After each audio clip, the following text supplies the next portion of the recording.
Hello Year 8, it's Mrs. Tansley here. This video contains all the information you need to know in preparation for your winter term PE exam.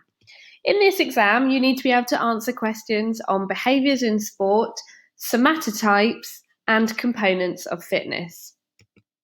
So have a look at this picture. First question, what do you see? What's going on in this picture?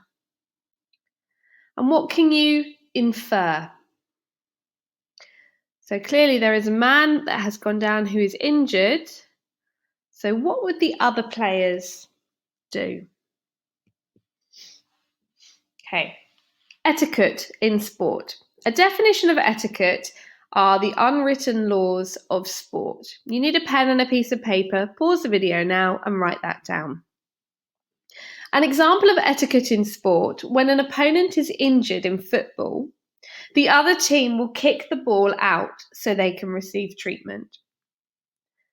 Can you think of the example of etiquette being shown here in the picture in the right? They're singing the national anthem of their country. Sportsmanship in sport. A definition of sportspersonship is playing fairly. For example, being a gracious winner or loser despite the outcome of the game. What example is going on here? They're shaking hands at the end of the game. Gamesmanship in sport. This is not so good. This is the use of dubious methods that are technically allowed in the rules of the game, but in order to gain a competitive advantage. For example, tying shoelaces up in a table tennis game to disrupt your opponent's rhythm. Have a look at this picture. What example of gamesmanship is being shown here by this goalkeeper? You're right. He's moving around as the man's about to take a penalty kick to try and put him off. Moving on to somatotypes, body types. There are 3 body types that you need to know. Endomorph. This body type is someone who is round with a fat body. They have a high percentage of fat, broad hips and shoulders. A sporting example of an endomorph is a sumo wrestler. They will have more weight, making it harder to push them out of the ring. Ectomorph. This is someone who is tall and skinny. They have a low percentage of muscle and fat. They are tall and thin with narrow shoulders and hips. A sporting example is a long-distance runner. So they carry less weight than an endomorph or mesomorph, so they will not fatigue as easily. Mesomorph. Someone who has a high percentage of muscle and low percentage of fat. They will have narrow hips and broad shoulders. Gymnastics have a lot of mesomorphs because they have power, so they can gain maximum height in their competitions. It doesn't mean to say that whatever body type you have, you can't do the other sports. It's just some body types are more suited to particular sports, and you need to be able to give examples of those in your exam. Moving on to components of fitness. You need to know that there are lots of different components of fitness. You need to know a definition of them, and you need to be able to relate them to sport. So let's start with power. Power is a combination of muscles contracting with speed and using strength. A sporting example, a basketballer needs power to get maximum height so they can collect the rebound. And this picture here of a shot putter needs power in his arms so he can throw the ball as far as possible. Cardiovascular endurance. The definition is the efficiency of the heart and lungs to supply oxygen to working muscles. Sporting examples is a long-distance runner trying to work aerobically for a long period of time.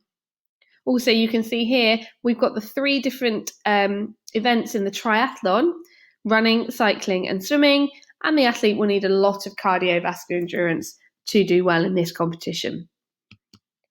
Muscular endurance is the ability of muscles to contract against force repeatedly for a sustained period of time. 2 sporting examples, gymnastics on the parallel bars and rock climbing. Balance, the ability to stay in control of body movement. In fencing, you need to be able to stay balanced when you're dodging your opponent's attack. And in gymnastics, of course, you need to be balanced to be able to perform on the beam. Coordination. The ability to move two or more body parts under control simultaneously. So, examples: dribbling in basketball requires both legs and arms to be coordinated at the same time. And again, the same picture here, but you need to have good coordination to be able to move along the beam. Flexibility. The range of movement around a joint. Sporting examples: performing a bridge in gymnastics. And this picture here, how is flexibility being used? The footballer is able to flex his leg up really high to be able to get the ball and control it. Reaction time. The ability to respond to a stimulus. In table tennis, you need to react to the shot that your opponent made. And also in athletics, you need to be able to react quickly from the starting gun. Strength. The maximum strength you can apply against a force. Sporting examples: hitting an overhead smash in tennis needs a lot of strength. And also hitting the ball here in baseball, you need a lot of strength to hit the ball as far as you can. Speed. The muscles contract with maximum force rapidly. Sporting examples: how fast can somebody swim in a 50-meter dash? They need speed to be able to complete that really well. Agility. The definition of agility is changing direction at speed.